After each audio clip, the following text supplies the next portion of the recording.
Good morning सभी विद्यार्थी। 8th English medium के चैप्टर 3 में आपका स्वागत है। सभी स्टूडेंट्स के लिए लेकर आए हैं CDNP क्लासेस की ओर से English reader class 8th English medium. विद्यार्थियों, क्या आपने कभी ऐसे व्यक्ति के बारे में सुना है या जाना है या देखा है कि जो दिन में सपने देखता है? अब सोचें आप, दिन में सपने कौन देखता है? दिन में खुली आंखों से भी सपने देखे जाते हैं और बहुत सारी इमेजिनेशन तैयार की जाती है, ड्रीम करते हैं। और अब आपके मन में जवाब आया होगा, हो सकता है कोई हो, आपने देखा है, सुना है। तो क्या आपने शेख चिल्ली के बारे में सुना है? शेख चिल्ली एक ऐसा व्यक्ति था जो हमेशा खुली आंखों से सपने देखा करता था, और आज हम उसी के बारे में एक स्टोरी उसकी पढ़ने जा रहे हैं। तो ध्यान से सुनेंगे बच्चे, सभी ध्यान से देखेंगे। चैप्टर 3 है द फॉल्स फ्लाइट, और इसमें जो कैरेक्टर है, मेन कैरेक्टर है, वह है Sheikh Chilli. Sheikh Chilli and his wife lived in a village. Sheikh Chilli और उसकी पत्नी गांव में रहते थे। एक दिन Sheikh Chilli said to his wife, Sheikh Chilli ने अपनी पत्नी से कहा, When I get some money, I will buy a cow. यदि जब हमारे पास पैसा आ जाएगा तो मैं एक गाय खरीदूंगा, काऊ खरीदूंगा। His wife replied, Then I will milk the cow. उसकी पत्नी ने कहा, फिर मैं उसका milk निकालूंगी। We will need lot of clay pots. हमें बहुत सारे मिट्टी के बर्तन की ज़रूरत पड़ेगी। तो शेख चिल्ली ने कहा, Yes, I will have to go to buy some. तो मुझे कुछ क्ले पॉट्स, मिट्टी के बर्तन खरीदने पड़ेंगे। Next day her wife went to market. अगले दिन उसकी पत्नी मार्केट गई एंड बॉट सम पॉट्स, वहाँ से जाकर कुछ पॉट्स खरीद लाई। शेख चिल्ली आस्क्ड हर, शेख चिल्ली ने उससे कहा, व्हाट डिड यू बाय, तुम क्या लेकर आई हो?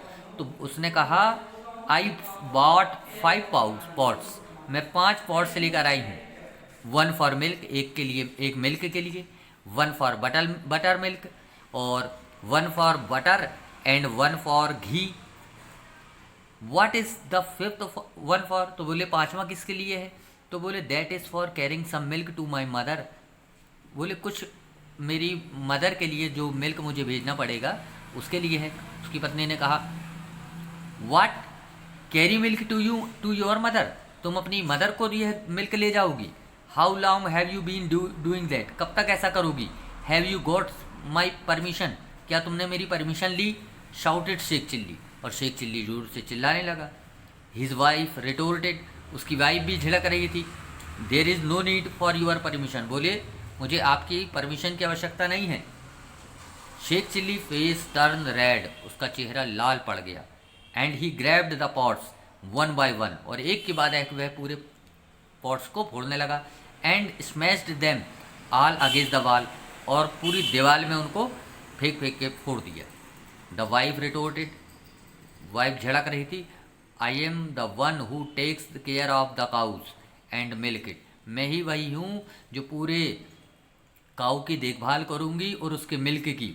I will do what I wish with extra milk, बोले जो कुछ भी दूध रहेगा मुझे उसका क्या करना है मुझे पता है। यू फूल, तुम मूर्ख हो।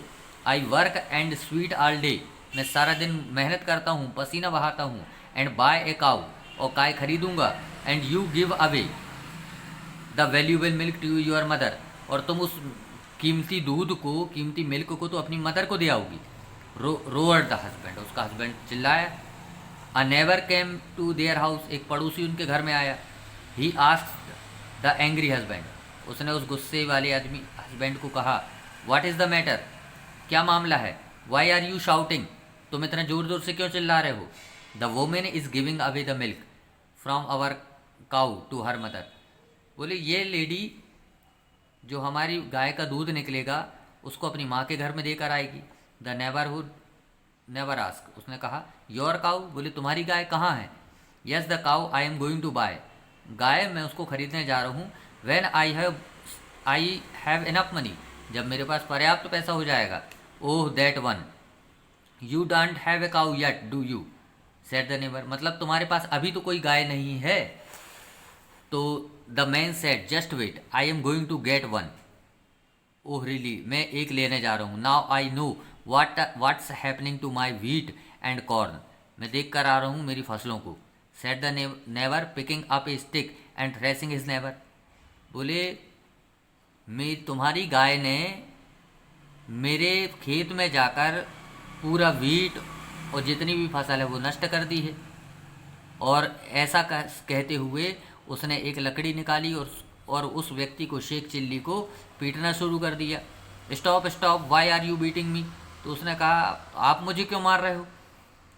तो बोले your cow it's been eating all the wheat and corn, पूरा चावल गेहूँ सब खा गई इन माई कोर्टयार्ड, मेरे आंगन में घुसकर, and you are letting it, और तुमने उसको पाल रखा है। वाट व्हीट वाट कॉर्न, बोले कौन सी फसल, कौन से बीज? I am going to sow, I have been planning it for months and your cow has been eating all the wheat and corn, मैं कई महीनों से उसके बारे में सोच रहा था और तुम्हारी गाय ने उसको खा लिया। Sheikh Chilli and his wife suddenly realise the truth, Sheikh Chilli और उसकी पत्नी को अचानक सच समझ में आता है। And they had a hearty laugh, तो फिर वो हंसने लगे ज़ोर ज़ोर से। तो इस प्रकार का यह ड्रीम था कि हमें पहले से ही ज़बरदस्ती के सपने दिन में नहीं देखना चाहिए, सपने उनको देखना चाहिए जिन्हें हम साकार कर सकते हों और साकार करके आगे बढ़ सकते हों। ऐसे सपने फाल्स सपने नहीं कि जो कभी पूरे ना हो सकें, या मन में ही सपने बना लिए जाएं और उसके को लेकर कोई एक्ट न किया जाए। इसलिए कर्म पर हमेशा भरोसा करना चाहिए। यदि आपके कर्म अच्छे हैं तो निश्चित रूप से वो सपने एक न एक दिन ज़रूर साकार होंगे, लेकिन उसका भी एक निश्चित समय होता है, निश्चित टाइम आता है, उस तब जाकर समय साकार होते हैं, सपने साकार होते हैं। इसलिए खुली आंखों से सपने देखने के बजाय हमें अपने एक्ट इन लिविंग प्रेजेंट, वर्तमान में हमको कार्य करना चाहिए। जब हम वर्तमान में कार्य करेंगे तो निश्चित रूप से हमको सफलता प्राप्त होगी। तो विद्यार्थियों, आपने समझा होगा कि आज की स्टोरी में क्या था। द फॉल्स फ्लाइट इस स्टोरी का नाम था, जिसमें शेख चिल्ली जैसे कैरेक्टर के बारे में इसमें चर्चा की गई, उसकी पत्नी के बारे में चर्चा की गई कि आखिर वह किस तरह के थे, कैसे डे में सपने देखा करते थे। अब आपको क्वेश्चन आंसर या ग्लोसरी इसकी अटैम्प्ट करना है। देखें स्टूडेंट्स, सभी ये देखो ग्लोसरी लिखा हुआ है, ठीक है, मीनिंग है। तो यहाँ पे लिखा है ग्रैब, ठीक है, या स्मैश या रिटोर्ट या रोर या थ्रैशिंग, उनके सामने उसकी सिमिलर मीनिंग लिखी हुई है। तो ये आप अपनी नोटबुक में नोट करेंगे और उनको लर्न भी करना है कि ग्रैब का मतलब क्या होता है।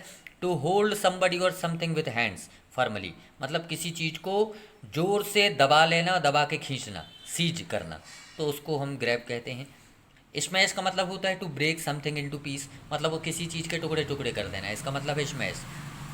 रिटोर्ट मतलब होता है अ क्विक एंग्री रिप्लाई, जब गुस्से में हम कोई रिप्लाई करते हैं ना तो उसको हम रिटोर्ट कहते हैं। तो ये इनको अटेम्प्ट कर लेंगे सभी स्टूडेंट्स, और इसके बाद में नेक्स्ट पेज में आएंगे जब हम, तो क्वेश्चन आंसर है। उस क्वेश्चन आंसर में what was Sheikh Chilli plan, बताओ शेख चिल्ली का प्लान क्या था, आपको पता है ना क्या प्लान कर रहा था वो। क्वेश्चन आंसर अपने माता पिता, भाई बहन, दीदी, भैया, चाचा की मदद से आप इसमें अंदर से आप क्वेश्चन आंसर अटेम्प्ट कर सकते हैं। क्वेश्चन मैं समझा दे रहा हूँ क्या करते हैं। जैसे पहला क्वेश्चन बताया, फिर how many pots did Sheikh Chilli wife buy, Sheikh Chilli की पत्नी कितने पॉट खरीद कर लाई, 5 लाई थी ना। तो क्या आंसर हो सकता है, Sheikh Chilli's wife bought 5 pots, कितने पॉट्स, 5 पॉट्स, तो उसको अटेम्प्ट करेंगे। फिर why did she buy an extra pot, अब बताओ वो उसने एक्स्ट्रा पॉट किस लिए लेकर आई थी। Because she wanted to send the milk to her mother, क्योंकि वह कुछ मिल्क अपनी मदर को भी देना चाहती थी। What made the husband so angry, वह हस्बैंड गुस्सा क्यों हो गया, क्योंकि वह कह रहा था कि मैं सारा दिन पसीना बहाता हूँ, पैसा कमाता हूँ, और काऊ खरीदूंगा, मिल्क बनाऊंगा, और तुम उसको अपनी माँ को दे आओगी, तो इसलिए वह एंग्री हो गया। फिर why did the neighbour start hitting Sheikh Chilli, Sheikh Chilli को नेबर पड़ोसी क्यों मारने लगा, क्योंकि उसने कहा जो गाय तुम्हारी थी वो गाय हमारे खेत में घुसकर, हमारे आंगन में घुसकर पूरी फसल तबाह कर गई, पूरे बीज खा गई, गेहूँ चावल वहाँ पर खा गई। तो ये इस तरह से क्वेश्चन आंसर आपके अटैम्प्ट हो जाएंगे। Complete the statement, Sheikh Chilli and his wife lived in, यहाँ पर ए विलेज, देखो यहाँ से निकाल लेना, Sheikh Chilli and his wife lived in a village, तो यहाँ पर क्या आ जाएगा, आ विलेज, VILLAGE। इस तरह से इनको अटैम्प्ट हम करेंगे। तो आज के चैप्टर में बस इतना ही, और अगले चैप्टर में, अगली चरण में आपसे कुछ और शब्दों के साथ हम बात करेंगे। अगले चैप्टर में। लेकिन उससे पहले ये ग्रामर पोर्शन में आप देख लें। नाउन, नाउन किसको कहते हैं? संज्ञा को कहते हैं। नाउन जो होते हैं 5 प्रकार टाइप के होते हैं: proper noun, common noun, material noun, collective noun, abstract noun. वो सारी चीज़ें जिनको हम देख पाते हैं उनको किसी न किसी नाम से बुलाते हैं, वो नाउन कहलाते हैं। प्रॉपर नाउन क्या होता है? जैसे किसी का प्रॉपर नेम रख दिया जाए, जैसे नीरज, दीक्षा। आपका नाम क्या है आप सोचिए, तो आपका जो भी नाम है आप क्या हुए? प्रॉपर नाउन हुए। जैसे Bhopal is the capital of Madhya Pradesh, Bhopal किसी जगह का नाम है ना, इसलिए भोपाल क्या हुआ? Proper noun. ठीक है। कॉमन नाउन क्या होता है? Is a name given in common to every person, जो सबके लिए एक बराबर होता है। और thing of the class, same class. और kind as baby, girl, book, man, etcetera. मतलब बेबी, बच्चा है तो बच्चे को बच्चा ही बोलेंगे ना, सभी लोग बच्चा ही बोलते हैं ना। गर्ल को गर्ल ही बोलते हैं ना, तो ये क्या हो गया? कॉमन नाउन हुआ। जैसे ए बेबी इज़ क्राइंग, एक बच्चा रो रहा है, तो आप क्या समझेंगे? कोई बूढ़ा रो रहा है, यही समझेंगे ना, कोई बच्चा रो रहा है तो बच्चे का चेहरा आपके दिमाग में आ जाएगा, तो कॉमन नाउन है। फिर आता है एब्स्ट्रैक्ट नाउन, जिससे हमको फीलिंग्स आए, उसको एब्स्ट्रैक्ट। जैसे ऑनेस्टी, ईमानदारी, ईमानदारी नाउन है लेकिन किस तरह का नाउन है? एब्स्ट्रैक्ट नाउन है। फिर कलेक्टिव नाउन, मतलब जैसे क्लास, प्लेयर्स, भीड़, असेंबली, ट्रूप, ये सारी क्या होती हैं? पीपल। ये कलेक्टिव नाउन के अंदर, मतलब जहाँ पर लोग एकत्रित होकर रहते हैं और उसको हम कोई एक नाम से बुलाते हैं, तो उसको हम क्या कह सकते हैं? Collective noun. फिर मटेरियल नाउन, जिसको पदार्थ के रूप में जो होता है, जैसे आयरन, वुड, गोल्ड, कॉटन, ये सारे क्या हो गए? मटेरियल नाउन के अंतर्गत आ गए। तो इस तरह से इस चैप्टर को ग्रामर पोर्शन में आप बच्चे सभी ऊपर से चार्ट बनाना, नाउन के नेम लिखना, काइंड ऑफ नाउन कितने प्रकार के होते हैं उनके एग्जाम्पल सहित यहाँ पर लिखेंगे। नाउन की डेफिनेशन लिख सकते हैं सबसे पहले। Noun is the name of any person, place और थिंग। नाउन वे सारी चीज़ें हो सकती हैं जिनको हम किसी न किसी नाम से बुलाते हैं। तो स्टूडेंट्स, आज के लिए इतना ही। अब अगले दिन अगले अध्याय के साथ आपसे नए सिरे से मुलाकात होगी। जय हिंद, जय भारत।